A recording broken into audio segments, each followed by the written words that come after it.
Let's see what today's meditation is. It's January 25th, which is not only Laura's birthday, but smack bang in the middle of Australian summer. Damn straight it is.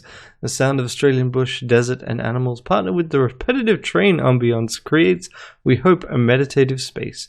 The game is based on the Garn, which journeys from the bottom of South Australia right through the deep orange outback of Central Australia. And yeah, then we have the Twitter pages of Laura Voss, Simon Pederick, and Ben Harmon. It is neat to see Australian things referenced because, you know, that is kind of what I associate with it. Tomorrow is Australia Day. There's currently a fair amount of controversy around it because it's basically not celebrating the day that Australia became a nation or anything, but celebrating the day that Europeans arrived and took things. Is not exactly the coolest. But it is, tomorrow is Australia Day. I wonder what that's like. And it seems kind of interesting that the 25th is a particularly Australian thing. I like that we got the ability to control the speed of the train. I like the aesthetic here. Okay. I guess I never get to speed it up further.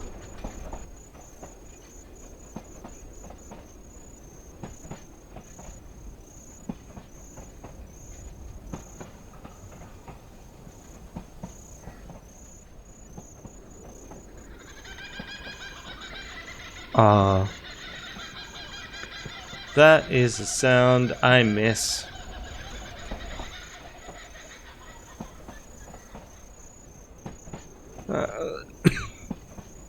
Yeah. I don't get why the speed throttle appears and vanishes. I would love to be able to speed it up, but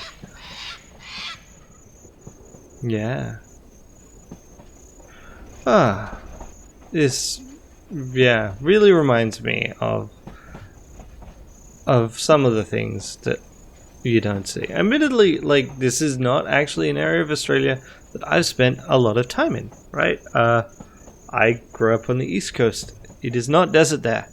I have been, as a kid though, I went up the Birdsville track. So Birdsville is one of the most remote towns in Australia. So that was a lot of driving through Central Australia. This is a road where there is, let's speed things up. But this is a road where there is no real other traffic that you're likely to come across. You're actually meant to tell there's requirements on what you should be bringing, and there's things you're meant to. Oh look, Uluru. There's things you're meant to be bringing along with you, like water and spare tires and other bits and pieces. I don't actually know what the requirements are because I didn't organize it. I was a child. But yeah, you did go through this kind of terrain where it's just scrubland and dirt and dust. And the towns that you do encounter are all running on bore water. And I sat in the back of the car playing something on the Game Boy. I honestly don't remember what. But yeah. Don't recall the birds in that context. This kind of context didn't have all that many birds.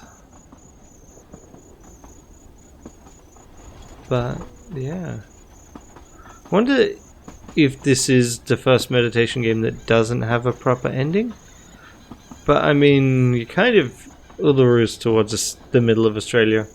You kind of figure that's the midpoint. None of these are particularly long experiences, and this is, a relatively flat landscape in pixelated form.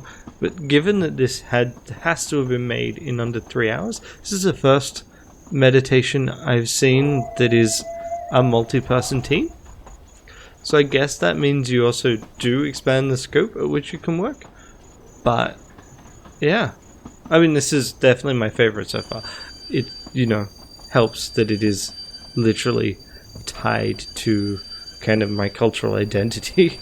But yeah, it's a lovely here to nostalgia while I'm coping with the cold and the dark here in Sweden. I like it. Good job.